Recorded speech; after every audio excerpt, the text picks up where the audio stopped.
This is the brief on AI Decoded. Think of this weekly show as your very own universal translator, taking all that intimidating tech speak and turning it into practical, everyday language for folks without a technical background. First, we need to look at who this is actually for, because their core mission is to make artificial intelligence finally click for non-technical users. Since we aren't all programmers, the show acts as a strict filter for information, which really makes you wonder, if AI systems are so profoundly complex, how accessible can they genuinely be for an absolute beginner? Well, second, we see how the two hosts answer that by aggressively filtering the noise, separating what's actually useful. Right now, like as we speak, millions of professionals are spending hours writing these really thoughtful, expertly crafted posts that are, well, they're becoming mathematically invisible the exact millisecond they hit the internet. Yeah, it's pretty brutal. It really is. So welcome to today's deep dive. We are so glad you're here with us because we are exploring this quiet crisis that's happening right now on your social media feeds. Exactly. Specifically, we're dissecting the psychology of capturing attention, and we are using real estate agents as our masterclass case study today. Which is a great industry for this, honestly. Oh, totally. The source material we're looking at today is the strategic guide on the mechanics of attention, the brutal reality of the algorithm, and how to actually leverage the AI tool Claude to power consistent execution. Right. And, while the examples are steeped in real estate, the underlying psychology applies to you, whether you are like selling houses or promoting a newsletter, or honestly just trying to get your ideas noticed in a very crowded room. Okay, let's unpack this. The guide highlights a massive fundamental mismatch in how people approach communication the literal moment they open an app. Yeah, the foundational problem really boils down to a conflict of intent. Mm-hmm. When you sit down to write a post, your instinct is to communicate information, right? You have expertise, you have a unique perspective, and your goal is to educate the reader. Makes sense. That's what we've been taught to do. Exactly. The algorithm, however, does not care about your expertise. It doesn't care about your information. At all. At all. The algorithm's only goal, and by extension the platform's only goal, is to create an immediate involuntary desire of the user to keep reading or watching. Wow. Involuntary. Yes, those two objectives are radically different. And if you write solely to inform, you're fundamentally speaking a language the platform just refuses to translate. So the battleground for that involuntary desire is what the source calls the hook. Yes. It is the ultimate gatekeeper.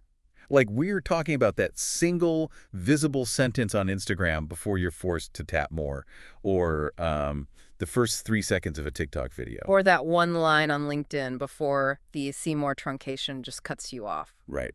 If that gatekeeper doesn't let you in, the brilliant essay you wrote below it effectively does not exist. It's gone. To understand the psychology of the hook, the text actually compares the instincts of average creators against successful ones. Oh. Someone relying on their natural instinct to inform will usually start with a broad, safe statement. They'll write something like, the real estate market has changed significantly over the past year, or buying a home is a big decision. But wait, isn't setting up the context incredibly important? You'd think so, right? Yeah, I mean, I always feel like people need to know the broad strokes of what we were talking about before we dive into the granular details. Like, if I just start throwing out hyper-specific data points, won't I alienate the reader? See, that is the logical assumption, but psychologically, it is completely backwards. Really? Yeah. The problem with establishing broad context is that it's safe, and it's entirely predictable. When you write, buying a home is a big decision, the reader's brain predicts the end of the sentence before they even finish reading the word home. Oh, I see. Because there's zero tension and zero new information, the brain just categorizes the sentence as generic filler and instantly disengages to conserve energy. It's just like internet banner ads. Oh, that's a good comparison. Yeah, like our brains have developed this aggressive subconscious filter. When we see a generic introductory sentence, we don't even actively decide to ignore it. Our eyes just skip right past it. The blindness is involuntary. Right. We are skimming for anomalies, not introductions. Exactly. What's fascinating here is that a successful hook operates strictly as an anomaly. It does not introduce. It creates a psychological condition where the reader simply has to keep going to resolve the tension you just introduced. Okay, so what does that look like in practice? Well, look at the difference. Instead of that generic opening, the text highlights this approach. Sellers who priced their homes correctly in the last quarter sold in 11 days. The ones who overpriced by 10% sat for 4 months. Here's why that gap happened. Oh, wow. Yeah, that is a completely different experience. Well, Not just a statement of fact. It's a mystery. I immediately want to know the why. And both sentences are discussing the exact same market trend. But the second one demands resolution. The source actually breaks down 4 specific frameworks for hooks that consistently bypass that mental banner ad filter. Okay, let's hear them. The first is the question hook. But it cannot be a yes or no question. It must create a specific info gap. Got it. So instead of asking, do you want to buy a home, you ask, did you know the bank can deny your mortgage on closing day, even after pre-approval? Oh my gosh, that immediately gives me a spike of anxiety. Right. But I definitely cannot scroll past without knowing the answer. Exactly. It forces engagement. Okay, so then the guide moves to the number hook. Yeah. Specificity breeds credibility, right? Yeah. So instead of a vague title like Agent Secrets, Yeah. the hook is 7 things your agent is legally obligated to disclose, but often doesn't mention. Right. You get the promise of a highly specific quantity paired with a revelation. It feels contained and manageable. And the third framework is the story hook. Yes, and the biological mechanism at play here is our hardwiring for narrative. We love a good story. We do. Uh, You drop the reader right into the middle of the action without any preamble. Like, my client got to the closing table last Tuesday and found out they owed $12,000 more than expected. Here's what happened. oh, I'm hooked. You are hijacking the brain's innate need for narrative closure. We physically cannot walk away from a story that has already begun. We just have to know how the disaster ends. Exactly. And the final framework is the unexpected statement hook. This is all about challenging deeply held assumptions. Like what? Something like, the most expensive mistake first-time buyers make has nothing to do with the home they choose. Oh, that's good. All 4 of these methods execute the exact same psychological trick. They create a structural tension that only the remainder of your content can resolve. Right. But there is a massive danger here, isn't there? Oh, huge danger. If you successfully trigger that involuntary tension with a brilliant hook, but you don't actually resolve it in the body of the content, the algorithm will aggressively punish you. Yeah. Capturing attention is useless and actually actively harmful to your account's health if you don't deliver on the promise. It makes total sense. A great hook with a terrible body is like a spectacular, action-packed movie trailer for a profoundly boring film. Yes, perfect analogy. You sit down in the theater, the movie starts, and within 10 minutes you realize the only good scenes were the ones in the commercial. You don't just stop watching, you feel actively tricked. The trust is entirely broken. And the platforms track that deception mechanically. They measure the gap between the initial engagement and the exit. High initial watch time, followed by a sudden massive drop-off, tells the algorithm the content was clickbait. And then it just buries you. It completely restricts your future reach. But when the hook and the body are in perfect alignment, when you concisely deliver the exact value you promised, that is when the user triggers saves and shares. And the algorithm reads saves and shares as the ultimate signals of quality. The source also stresses that how you deliver that value has to match the environment you're in. Right. It's not a one-size-fits-all copy-paste job. Like, Instagram demands line breaks and heavy white space because the user is scrolling rapidly and needs visual breathing room. Yeah. LinkedIn audiences expect a flowing professional narrative. Choppy bullet points just feel out of place there. And TikTok requires an entirely different approach because it has to be written for the ear, not the eye. That's a huge point. If you read a stilted, written essay out loud on camera, the rhythm feels completely unnatural and the viewer just swipes away immediately. The structure has to feel native. Or the illusion of a spontaneous conversation breaks. Exactly. And once you've delivered that platform native value, you arrive at the crucial final step, which is the call to action. The CTA. The CTA. Most creators either leave it out entirely or execute it so poorly that it basically ruins the whole post. Right. So, assuming everyone understands we need a call to action, what does this all mean for how we actually ask people to engage without sounding sleazy? Like the traditional call me today for a free consultation feels like algorithmic poison at this point. Oh, it is. It's completely tone deaf to how people actually interact online. Yeah. Traditional CTAs fail because they ask for too much friction. Calling a stranger for a consultation is a massive psychological leap. Nobody wants to do that. Nobody. The guide is emphatic that a modern effective CTA must be incredibly specific, highly human, and require only one single microscopic step. You have to lower the barrier to entry to the absolute floor. Okay, so give me an example. So instead of asking for a phone call, you say, drop your biggest question about buying in the comments. Oh, I like that. That immediately invites low-friction engagement, which in turn boosts the post in the algorithm.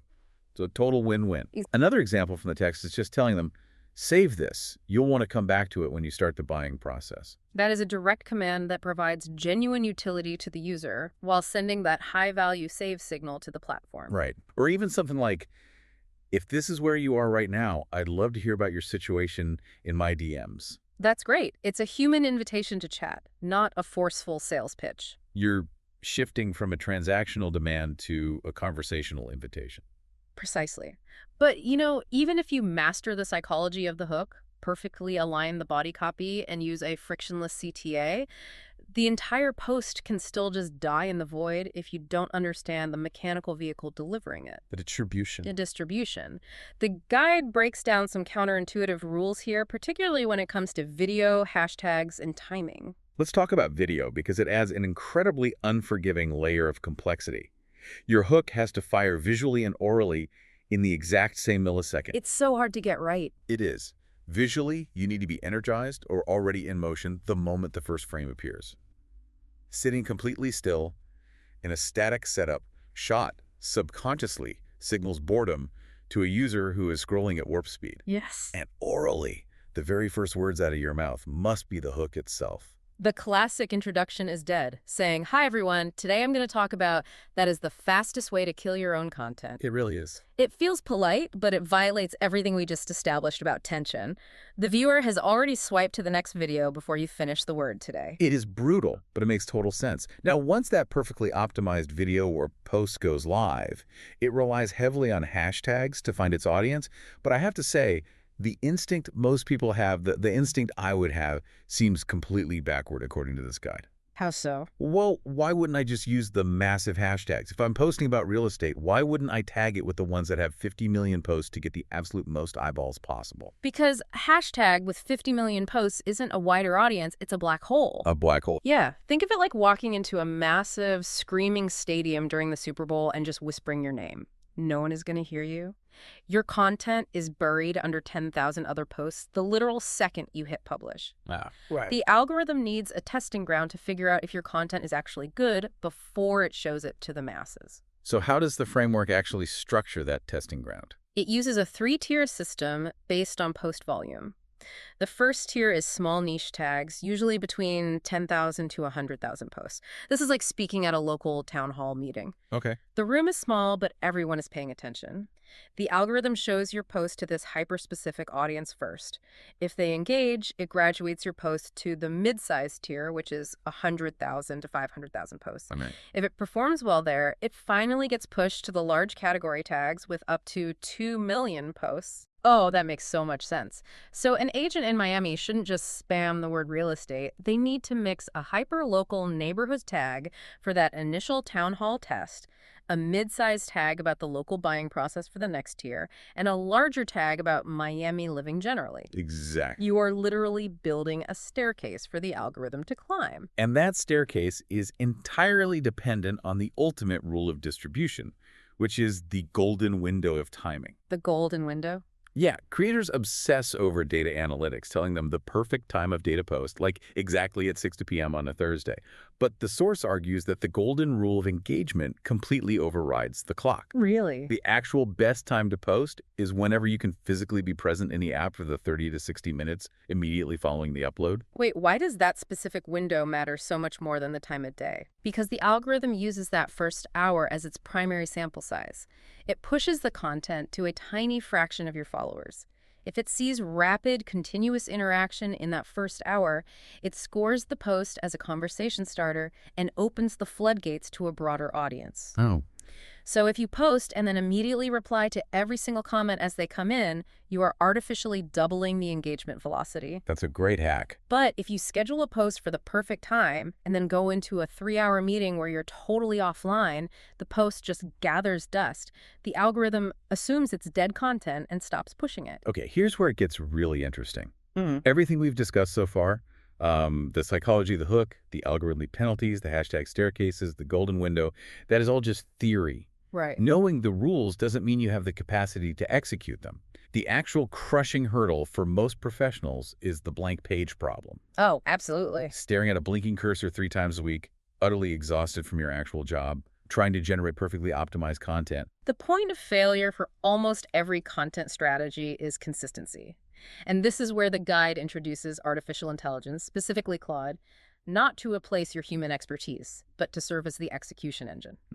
It bridges the gap between knowing what to do and actually getting it done. But the caveat is massive. Claude only solves the blank page if you know how to operate it. Right, like if you just open Claude and type, "Write me an Instagram caption about buying a house," you are going to get the most generic, soul-crushing marketing garbage imaginable. It's the worst. It sounds like we need to stop treating Claude like a magic genie that grants vague wishes and start treating it like a junior copywriter who needs an intensely detailed creative brief. That is the exact mental shift required. The prompt must strictly constrain the AI to prevent it from hallucinating cliches. Right. A proper prompt includes highly specific inputs. You need your role, your target audience, the platform, the desired tone, the specific hook framework we discussed earlier, and granular local details. The guide offers a brilliant example of what that looks like in practice. You don't ask for a caption, you command it. Yes. You say, "Act as an expert real estate agent in Phoenix, working primarily with first-time buyers. I need an Instagram carousel, breaking down 3 major misconceptions about down payments." Perfect. The tone should be warm, authoritative, and demystifying. Lead with an info-gap question hook. Format it with heavy white space for readability, and end with a frictionless CTA asking them to share their biggest fear in the comments. See, the specificity of that prompt forces the AI to operate within the exact psychological and structural boundaries we've been discussing. You provide the architectural blueprint and the market realities, and the AI just does the tedious bricklaying of sentence construction. It's amazing. You are never outsourcing your ideas or your professional expertise. You are only outsourcing the friction of drafting. It's just a tool to get the knowledge out of your head faster. And the guide scales this up to entire content calendars. It suggests a workflow where you sit down for 20 to 30 minutes at the start of the month and map out 4 weeks of content using a strict 50-30-20 mix. Which is such a smart ratio. Yeah, that's 50% purely educational content to build authority, 30% personal or trust-building content to humanize you, and only 20% property-specific or promotional content. By locking in that ratio and having Claude draft the skeletal structures in one sitting, the daily panic of what on earth do I post today is completely eliminated. You simply follow the roadmap you already built. So helpful. The text even advocates using Claude to assist with the engagement side, drafting thoughtful, personalized structures for replying to high-volume DMs. Okay, I hear that. But as a consumer, I have to push back here. Sure. If I find out that a real estate agent, someone I am trusting with the biggest financial transaction of my life, is using a robot to draft their heartfelt DM replies to me, I'm going to feel completely alienated. It feels deceptive. I get that fear. Like no matter how good your prompt inputs are, at what point does it stop being them? Doesn't the client lose the authentic human connection? Well, if we connect this to the bigger picture of how relationships are actually built online, authenticity doesn't come from who physically typed the syntax. It comes from the origin of the insight.